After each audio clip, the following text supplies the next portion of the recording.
Oi, gente, vou gravar mais uma aula para vocês referente à lista 4, construção de tabelas e gráficos. Bom, começando pela questão 1. Os dados da tabela a seguir referem-se à taxa de colesterol de um grupo de 25 estudantes, com idade entre 10 e 19 anos de uma determinada escola pública.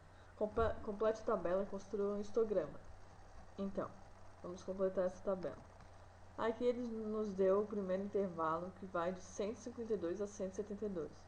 Portanto, o intervalo é de 20. Como são 25 estudantes, temos 5 classes. Aqui ele nos deu a frequência absoluta e completamos com a frequência relativa, que seria multiplicar a frequência absoluta por 100 e dividir pelo total. Bom, agora em relação ao histograma, é bem simples de fazer. Aqui a gente põe as classes e aqui a gente põe a quantidade de vezes que eles aparecem, que seria a frequência absoluta, né? E assim a gente termina a questão 1. Os dados abaixo se referem ao salário, em salários mínimos, de 26 funcionários administrativos em uma indústria. O que ele pede? Construa uma tabela de frequência usando o critério de Sturges. Então, como é que a gente começa a fazer isso aqui? Primeiramente, a gente vê que tem 26 funcionários. Então, não dá de usar as 5 classes, certo? E ele também pede o critério de Sturges. Então, vamos lá no Excel.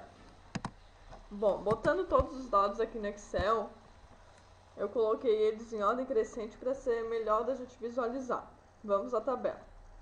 Primeiro a gente tem que ver quantas classes são.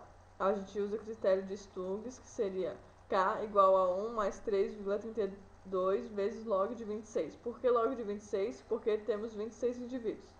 Aí fazendo esse cálculo dá K igual a 5,648. E como são classes, a gente sempre arredonda para cima. Como deu 5,648, a gente arredonda para 6, que são essas 6 classes.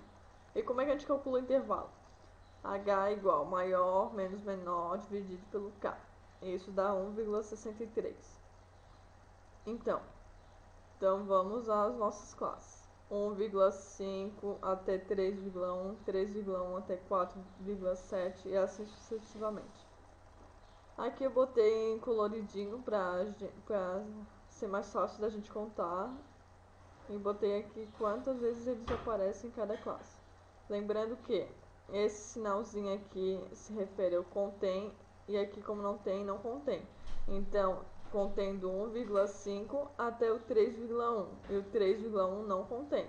Então, nesse caso, o 3,1 não é contado. E assim a gente faz a tabela. E terminamos a questão número 2. Vamos à questão 3.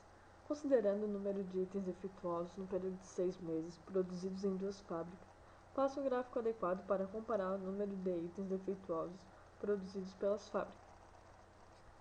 Vou pegar essa tabelinha aqui e vamos jogar lá no Excel para fazer o gráfico dos itens defeituosos produzidos pelas duas fábricas. Jogar aqui a tabelinha, vamos escolher o gráfico mais adequado.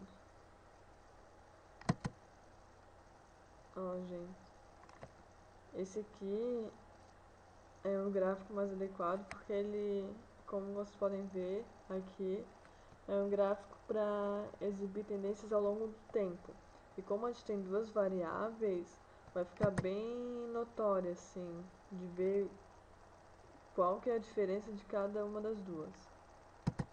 Bom, vamos selecionar aqui quais são os dados, já que ele só quer o gráfico de defeitos. A gente tira aqui a produção da fábrica A e a produção da fábrica B, já que ele só quer os defeitos, né? E dá um OK. Ó, aqui dá de visualizar bem que quem tem mais defeitos é a fábrica B do que a A. E assim a gente termina a questão 3. E para a nossa última questão, temos a questão 4. Relacione graficamente o investimento em publicidade e as vendas de uma empresa Y conforme dados abaixo. Bom, ele nos deu essa tabelinha, né, de publicidade e venda. Agora ele quer um gráfico comparando. para saber se a publicidade tem relação com a venda. Então vamos jogar todos esses dados aqui no Excel e vamos fazer um gráfico de dispersão, que é o gráfico de comparação, né, gente? Ó, um gráfico de dispersão. Agora vamos botar os dados que a gente quer que esteja nesse gráfico. Eu apertei no botão direito do mouse e vamos selecionar os dados. Vamos editar as entradas de legenda, vamos adicionar. Qual é o nosso valor X da série? O valor X é o valor aqui da horizontal. Como eu quero saber se a publicidade tem relação com as vendas, então eu vou botar a publicidade neste eixo e as vendas nesse eixo.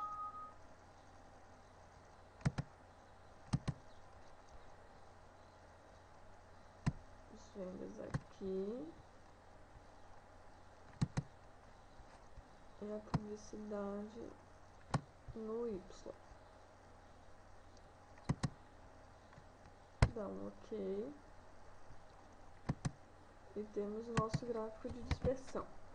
Vamos agora dar nome aos bois, né, gente? Isso aqui tá jogado no eixo X e no eixo Y. A gente tem que botar o que é cada valor. Então a gente vai aqui em ferramentas de gráfico, layout, e botar o título do eixo. Aqui embaixo seriam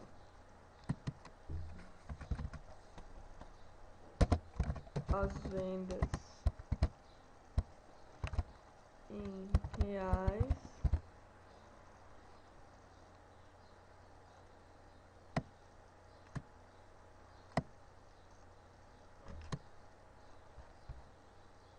E do lado vertical